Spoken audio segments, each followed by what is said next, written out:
Muy bien, muchachos, vamos a ver ahora el tema de resultante de una pareja de vectores perpendiculares. ¿En qué consiste esto? Esto consiste en hacer lo contrario que veníamos haciendo. A partir de una pareja de vectores, encontrar la resultante. Estábamos descomponiendo un vector por una pareja de vectores perpendiculares, ¿verdad? También se va a utilizar la trigonometría, pero las expresiones que vamos a encontrar, pues son relativamente distintas, ¿verdad? Entonces, ¿cómo podríamos, por el método del paralelogramo, qué tendríamos que hacer para encontrar la resultante de ese par de vectores? ¿Qué tendríamos que hacer? Bueno, pues trazar una perpendicular al vector AY, por ejemplo, al final del vector AX, ¿sí?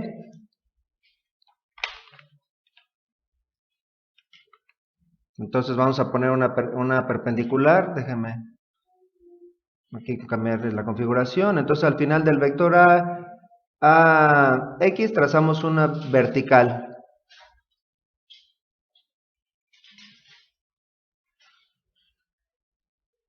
Y al final del vector AY trazamos una horizontal, ¿verdad? O una perpendicular al vector AY.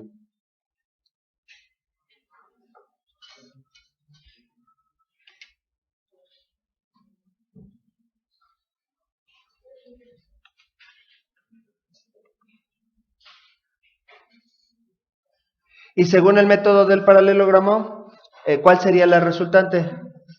La línea que va del origen de los vectores al vértice opuesto, ¿verdad? Lo voy a poner de otro color, aunque generalmente las componentes las pongo del mismo color que el vector, ¿verdad? Entonces vamos a trazar una línea que va del origen al vértice opuesto. Entonces, ¿qué tendríamos que encontrar básicamente en este caso?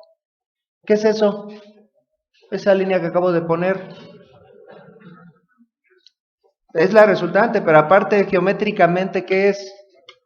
Es una diagonal, sí, pero aparte una hipotenusa. Queremos encontrar una hipotenusa a partir de los catetos, ¿verdad? Este lado mide lo mismo, al ser un rectángulo mide lo mismo que el lado opuesto, así que este lado también sería AY. Bueno, como les mencioné en el tema anterior, a mí me gusta ilustrar también me gusta dar este tema ya directamente con un ejemplo, ¿verdad? Entonces vamos a poner aquí un ejemplo de un par de vectores. Y es más, si lo comparan, es el inciso A de los vectores que acabábamos de resolver. Sí, de los 4 vectores que resolvimos, este era el inciso A. Encontramos las componentes. Es más, ya ustedes tienen el resultado. Vamos a comprobarlo. Entonces, ¿qué tendríamos que hacer con este par de vectores? Lo mismo que habíamos mencionado anteriormente, trazar una horizontal y una vertical, bueno, o paralelas a los vectores.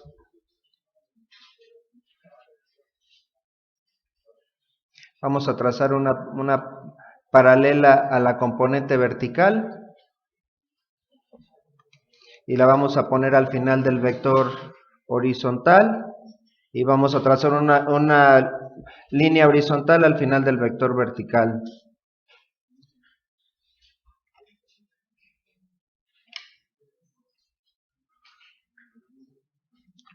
Hace ratito dije una cosa e hice otra, ¿verdad? Dije que le iba a poner otro color. Bueno, vamos a ponerle el mismo color, aunque en realidad eso pudiera parecer 3 vectores, ¿no? O sea, en realidad el vector diagonal produce el mismo efecto que el vector vertical y el horizontal. Aquí, pues ya como lo hice en el caso anterior, vamos a poner una línea azul.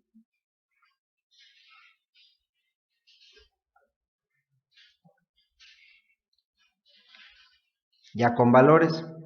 Pues sí, a este le vamos a llamar el vector B al final. Estas vendrían siendo sus componentes. Esta sería BY y esto sería BX, los 686 newtons. ¿Verdad? No son 3 vectores. Realmente aquí es o el vector horizontal y el vertical o el vector diagonal que produce el mismo efecto, ¿verdad? Bueno, entonces, ¿cómo encontramos el valor de esa diagonal y su dirección? Su dirección es el ángulo, ¿verdad? También queremos encontrar este ángulo, teta. Bueno, entonces, en otras palabras, recapitulando, queremos encontrar la hipotenusa a partir de los catetos. ¿Qué utilizamos? Algo que han usado desde la secundaria. Y ya ven, y así lo quieren usar algunos maestros este método en primero de prepa, por eso yo no me gusta verlo. Ahí, ¿qué? El teorema de Pitágoras, ¿verdad? Es el teorema de Pitágoras. ¿Qué dice el teorema de Pitágoras? Realmente el teorema de Pitágoras dice el cuadrado de la hipotenusa de un triángulo rectángulo es igual a la suma del cuadrado de los catetos. Pero ya hemos utilizado tanto para calcular un cateto o calcular la hipotenusa que ya hasta no sabemos el teorema despejado. Y por ejemplo, si queremos calcular la hipotenusa, entonces ese cuadrado, ¿cómo pasa del lado contrario? Como raíz, y entonces ya nos hemos acostumbrado, aunque ese no es el teorema de Pitágoras, a que la hipotenusa es igual a la raíz cuadrada de la suma del cuadrado de los catetos. Vaya trabalenguas, pero ustedes han visto ese tema previamente, ¿no? Entonces, en este caso, ¿qué sería cuál sería un cateto? Bueno, ahí lo puse de ladito, pero esto lo podríamos poner, lo puse al final, pero lo podríamos poner aquí al lado del vector, ¿no? Entonces, AX sería uno de los catetos, Y sería el otro de los catetos. Es una suma, es conmutativa, así que no importa si ponemos primero el cateto adyacente o el opuesto, pero simple y sencillamente por cuestiones de orden vamos a irnos en orden alfabético y primero ponemos la componente horizontal y luego ponemos la componente vertical, que para ese ángulo, Y sería el cateto opuesto. AX sería el cateto adyacente y A sería la hipotenusa.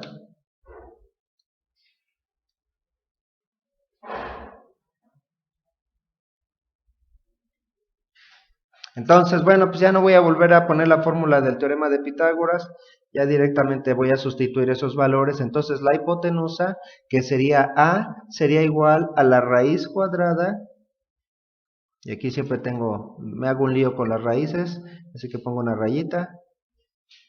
La raíz cuadrada de la suma del cuadrado de los catetos. Pero vámonos en orden alfabético, primero el adyacente. Entonces sería AX al cuadrado más AY al cuadrado. ¿Verdad? Pues ya vamos a aplicarlo directamente aquí en este triángulo rectángulo, en el triángulo rectángulo azul. ¿Verdad? Entonces queremos el valor de B, entonces B cuadrada en ese caso. Bueno, ya despejado, B sería igual a la raíz cuadrada de Bx al cuadrado de 686 newtons al cuadrado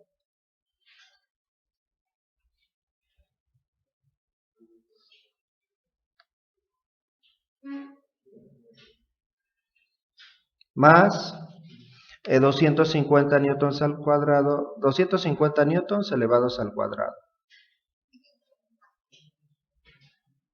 ¿Verdad? Entonces, vamos a hacer esa operación, vamos a desarrollar, entonces quedaría el cuadrado de 686, pues un numerote, sería igual a 470.596, 400, lo pueden comprobar con su calculadora, 470.596. Newtons al cuadrado, también se elevarían las unidades, más 250 al cuadrado, es lo mismo que 62.500 newtons elevados al cuadrado, ¿verdad? Ese sería el desarrollo. Ahí me equivoqué, ¿verdad? Porque el cuadrado tiene, más bien no necesitaba ese paréntesis. Bueno, entonces ahora haciendo la suma de esas dos cosas, el resultado son 530.096. Si alguien lo está haciendo con la calculadora, o me están dejando trabajar solo.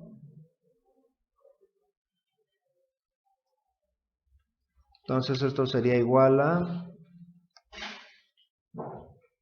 raíz cuadrada de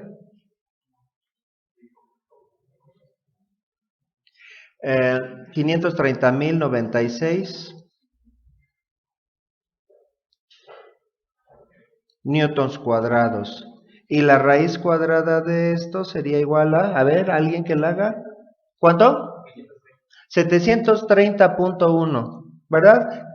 Híjole, ya nos salió mal el resultado porque si revisamos el inciso A, el vector era de 730. Bueno, es que redondeamos, fuimos redondeando las componentes. Pero bueno, si eso lo redondeamos a tres cifras significativas, que ahorita voy a hablar de qué es eso de redondear a tres cifras significativas, eso serían 730 newtons. Me dio el mismo resultado, en pocas palabras, ¿verdad? Y en términos prácticos. Ahora, la dirección, ¿cómo sacamos ese ángulo? Bueno, supongamos que no tengo la hipotenusa, ya la calculé, pero partimos de que tengo los catetos. Si tengo los catetos, ¿qué función trigonométrica puedo calcular? ¿Cuál es la función trigonométrica que utiliza los dos catetos y que no usa hipotenusa? La tangente, ¿verdad? Entonces, en ese caso, la tangente de teta, la tangente de ese ángulo,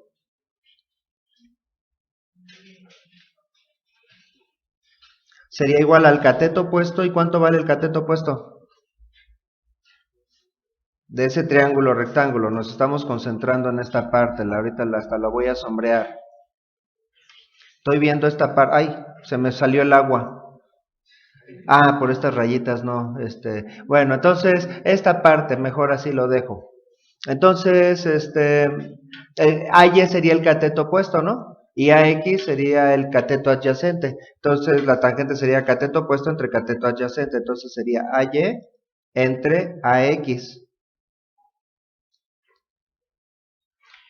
Pero eso me permitiría calcular la tangente del ángulo. Yo no quiero calcular la tangente del ángulo.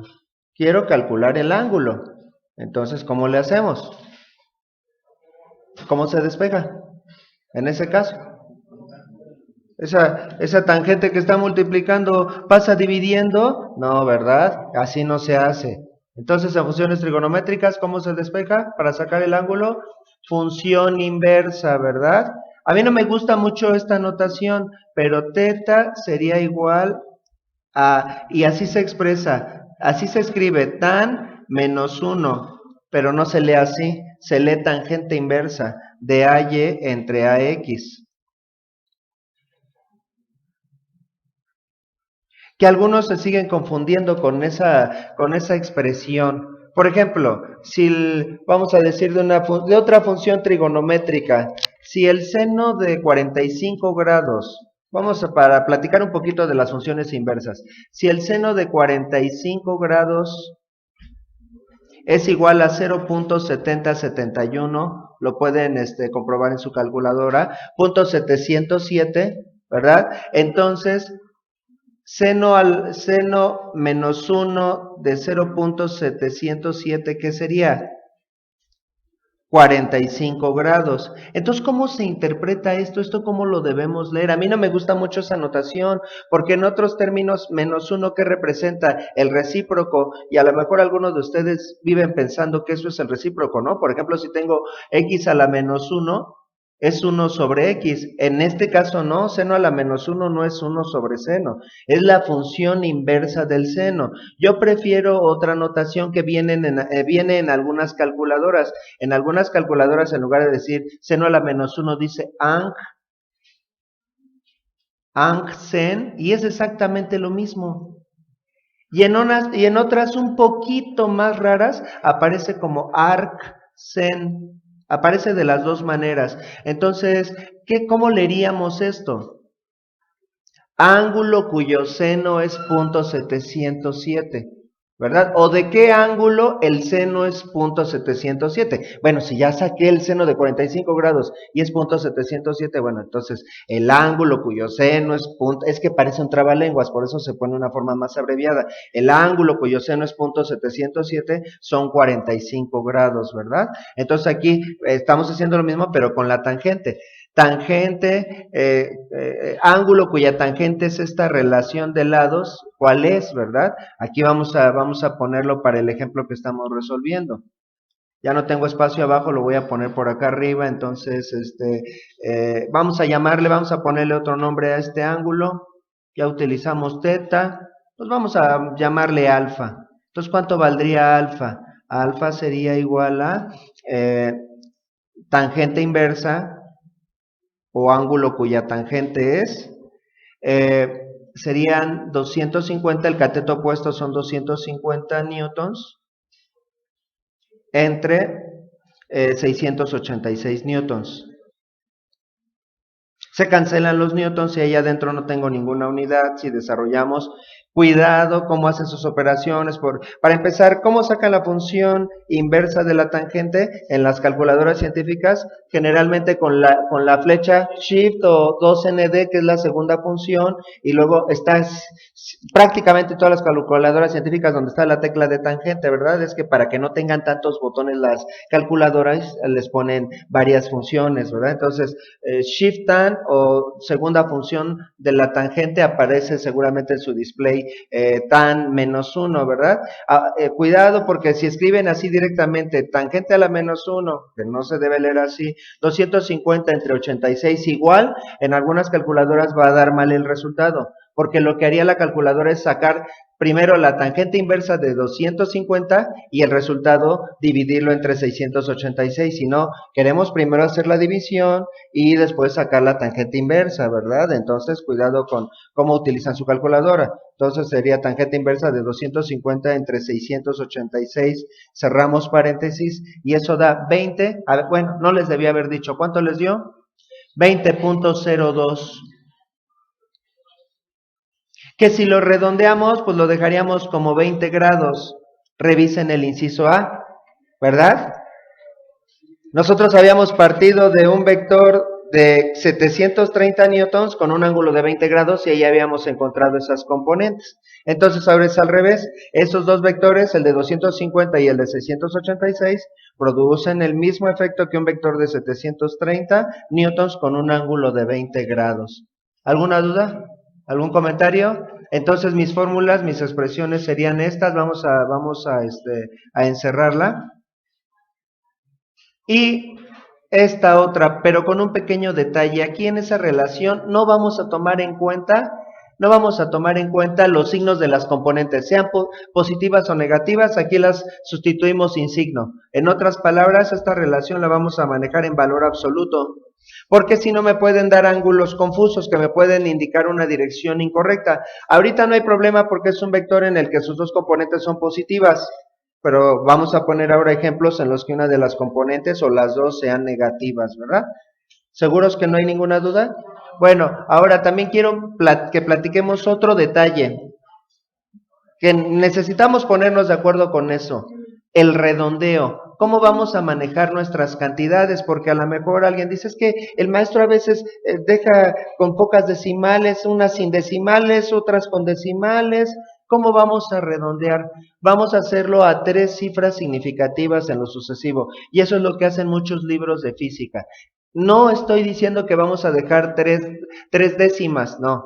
Redondear a 3 cifras significativas, ¿verdad? Por ejemplo, de esta cantidad vamos a manejar una cantidad 734.86, 87.3.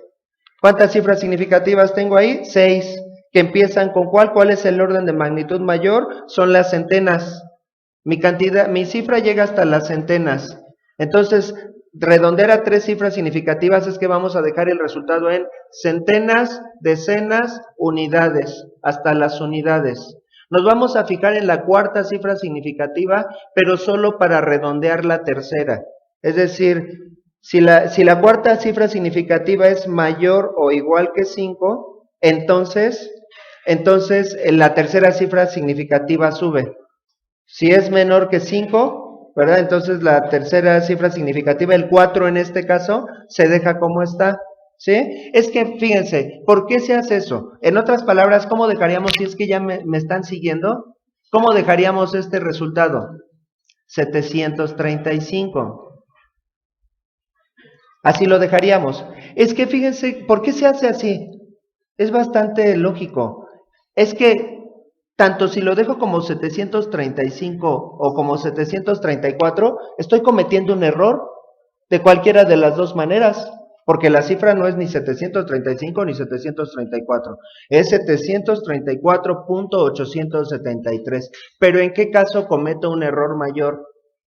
con el 734, ¿verdad? Porque le estoy quitando .873 décimas, ¿no? En cambio, si lo dejo como .735, nada más cometo un error de .127.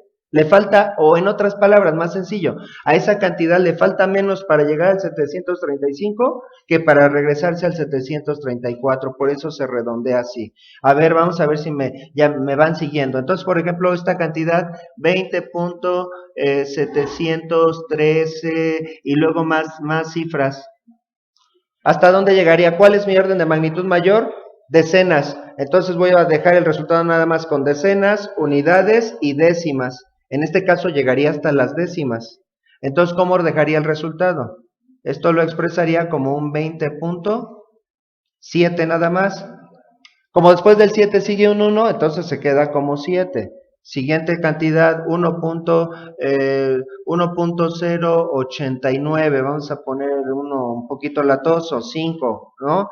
¿Eso cómo dejaríamos el resultado? 1.09, porque después del 8 sigue un 9, entonces esto lo dejamos así como 1.09. Ahora, en donde luego nos produce mucho ruido, bueno, perdón, vamos a manejar una cantidad más pequeña todavía, .00756.5, no, vamos a ponerle un 3, 2.